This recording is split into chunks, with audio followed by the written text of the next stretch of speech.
PSI resmi batal dukung Ganjar jadi Capres 2024. Kaisang lebih memilih dukung Anies Baswedan di 2024. Pedip panik total. Selamat untuk Mas Kaisang, udah menjadi Ketua Umum PSI. Semoga amanah dan bisa bekerja dengan baik sebagai Ketua Umum. Selamat ya Mas Kaisang. PDI Perjuangan terbuka, kami akan selalu bersilaturahmi. Namun memang semua partai itu mempunyai strateginya masing-masing dalam merangkul atau kemudian memenangkan capresnya. Jadi ayo Mas Kaisang ikut PDI Perjuangan aja yuk. Respon atau reaksi PDIP kepada langkah politik Kaisang mestinya ya, kalau linear konsisten, harusnya lebih keras sekarang ketimbang isu di Depok. Kalau Depok kan hanya dipasang baliho, kemudian akan maju wali kota. Kalau sekarang kemarin itu justru Kaisang sudah tegas, jelas bergabung ke PSI. Tiba-tiba Kaisang Pangarep jadi Ketua Umum Partai Solidaritas Indonesia ya. Sering diplesetkan sama Ges Khalifa kalau dia lagi kesel partai seputaran ibu kota. Menarik ini ya, ada beberapa pertanyaan tentunya.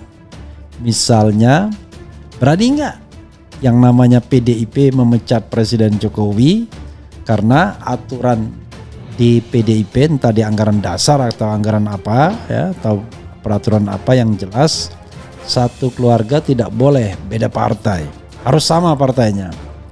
Kalau enggak dipecat.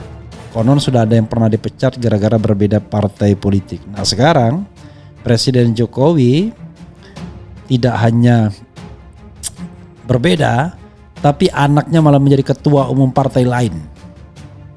Nah kalau orang Betawinya lu mau apa? Kira-kira ini Jokowi dia sedang jual. Apakah PDIP mau beli? Arya Fernandes dari CSIS mengatakan wah, dia sedang mengkritik Jokowi melalui fenomena anaknya. Apa yang mau dikritik? Nanti kita lihat ya, kita bacakan. Ini mengapresiasi Anies Baswedan, bahkan dari pembuatan proyek JIS sampai ke Formula E. Bahkan dia hadir kan. Dia tegas bahwa kami oposisi, tapi kami oposisi dengan cara yang sebaik-baiknya oposisi gitu. Dan fokus pada substansi gitu, bukan pada gimmick-gimmick gitu, seperti yang Giring lakukan. Nah saya kira Michael ini nampak jauh lebih pintar dibandingkan Giring, jauh lebih dewasa dibandingkan Giring. Kalau bicara Giring, tanpa prestasi, tentu prestasi di bidang politik dong. Yeah. Kita nggak usah bahas dia sebagai penyanyi. Miskin prestasi, full gimmick gitu kan. Jadi harusnya lebih keras gitu. Dan memang kerap diingatkan oleh PD Perjuangan yang memiliki aturan di anggaran pasal 25A ya, anggaran ADART-nya Partai Demokrasi Indonesia Perjuangan, bahwa dalam satu keluarga, satu partai gitu. Keluarga Presiden Jokowi yang masuk ke PSI itu seperti memberi sinyal kepada pendukung Presiden Jokowi bahwa bukan hanya PD Perjuangan pilihan buat para pendukung Jokowi untuk mencoblos di 2024. Menurut saya pribadi, apa yang disampaikan oleh Puan ketika ngajak Kaisang untuk mendukung Ganjar begitu kan ya, kata Kaisang, tunggu saja dulu begitu kan ya, jangan asal ngajak begitu ya, tunggu saja begitu kan ya, saya punya syarat loh untuk Anda. Kalau di perahnya Soekarno ini kan juga kita bisa lihat ya, sebenarnya juga sebelumnya juga sudah ada yang beda partai gitu ya, antara Megawati gitu ya dengan Rahmawati gitu.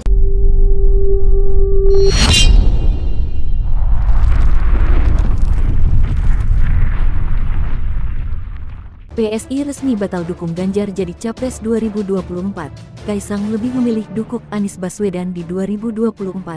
Pedip panik total. Partai Solidaritas Indonesia, PSI, batal dukung Ganjar Pranowo jadi Capres 2024. Hal tersebut diungkapkan dalam acara Kopi Darat Nasional, Kopdarnas 2023. Partai Solidaritas Indonesia, PSI, resmi membatalkan dukungannya terhadap Ganjar Pranowo. Hal ini diumumkan oleh Wakil Ketua Dewan Pembina PSI, Grace Natali, dalam acara Kopi Darat Nasional, Kopdarnas 2023 di Tenis Indoor Senayan, Jakarta pada Selasa, tanggal 22 Agustus tahun 2023.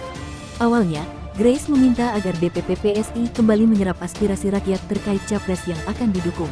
Pertama, kami meminta kepada DPP PSI untuk kembali menyerap aspirasi dan keinginan rakyat terkait bakal calon presiden yang memiliki komitmen kerakyatan dan melanjutkan visi misi pembangunan Pak Jokowi, kata Grace, dikutip dari YouTube Partai Solidaritas Indonesia. Grace mengungkapkan DPP PSI agar tidak terburu-buru dalam memilih capres yang akan didukung. Ia meminta agar terus melihat dinamika politik yang berkembang. Kemudian, ada pula rekomendasi dari 38 DPW PSI agar penentuan capres yang didukung PSI harus mempertimbangkan cawapres yang mendampingi. Perlu dicermati bersama-sama semua dinamika politik termasuk proses judicial review ke Mahkamah Konstitusi mengenai batas usia calon presiden dan wakil presiden yang sedang diajukan oleh LBH PSI di Mahkamah Konstitusi, tambah Grace. Tapi hal yang berikutnya adalah kok begitu ya sistem kepartaian di Indonesia ini makin gak karu-karuan. Jadi beberapa hari diangkat menjadi kader partai, langsung menjadi ketua umum. Oke, kira-kira kenapa dia jadi ketua umum? Ya dua hal, uang dan anak presiden kan. Bukan karena ada internalisasi ideologi dan lain sebagainya. It could be possible. Tapi kalau misalnya putra-putri Jokowi dekat dengan PSI ya wajar. Karena sebenarnya PSI seperti partai yang memang mewakili kepentingan Presiden Jokowi, dan bukan tidak mungkin nanti Gibran pun akan nyebrang ke partai ini seandainya partai ini memang menjadi partai yang powerful. Jadi kalau PSI mendukung Prabowo Subianto, ya rasanya tidak mungkin Presiden Jokowi tidak mendukung Prabowo Subianto juga. Sekarang mau apa kira-kira Jokowi Megawati dan PDIP-nya dengan langkah Jokowi membiarkan putranya memilih partainya dan bahkan langsung didapuk menjadi ketua umum partai yang baru saja dimasuki. Partai Solidaritas Indonesia PSI batal dukung Ganjar Pranowo jadi Capres 2024. Hal tersebut diungkapkan dalam acara Kopi Darat Nasional Kopdarnas 2023. Partai Solidaritas Indonesia PSI resmi membatalkan dukungannya terhadap Ganjar Pranowo. Hal ini diumumkan oleh Wakil Ketua Dewan Pembina PSI Grace Natali dalam acara Kopi Darat Nasional Kopdarnas 2023 di Tenis Indoor Senayan, Jakarta pada Selasa, tanggal 22 Agustus tahun 2023. Awalnya, Grace meminta agar DPP PSI kembali menyerap aspirasi rakyat terkait capres yang akan didukung. Pertama, kami meminta kepada DPP PSI untuk kembali menyerap aspirasi dan keinginan rakyat terkait bakal calon presiden yang memiliki komitmen kerakyatan dan melanjutkan visi misi pembangunan Pak Jokowi, kata Grace, dikutip dari YouTube Partai Solidaritas Indonesia. Grace mengungkapkan DPP PSI agar tidak terburu-buru dalam memilih capres yang akan didukung. Ia meminta agar terus melihat dinamika politik yang berkembang. Kemudian, ada pula rekomendasi dari 38 DPW PSI agar penentuan capres yang didukung PSI harus mempertimbangkan cawapres yang mendampingi.